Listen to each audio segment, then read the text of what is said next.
While police are at the scene? While police are at the scene and still making entry. And while they were there, he was apparently the brother-in-law to Dr. Pena, and he was kind of making a to-do.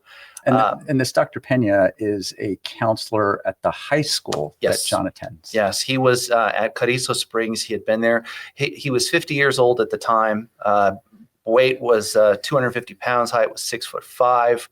So he's a big guy. Yeah. Lived at the residence alone. And whenever police start investigating, not too far from his body, if you can imagine a table like the one we're sitting at, it was covered with cigarette ash, cocaine, which backed up what John had said on the 911 call. That his counselor was giving him cocaine. Yes, and foils, or what they call foilies, as well as singed bottoms, basically all that you need to freebase cocaine, which essentially turns cocaine into crack.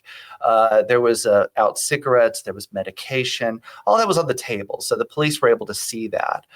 In addition, John had grabbed Dr. Pena's phone because his phone did not have reception out there. So he'd actually used Dr. Pena's phone to contact the police to have them come out.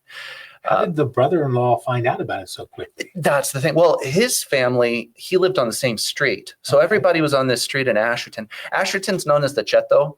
That's what everybody calls it out there. And everybody knows everybody. And we would come to later find out how everybody, in fact, knew everybody. And knew a lot of what was going on. Yeah. And so basically, he got out there and he's like, what am I going to tell my mother? Dr. Pena's mother lived up the street. She came out. I believe his sister did as well. So there was, they were all there. And the whole time John is in the back seat, cooperative.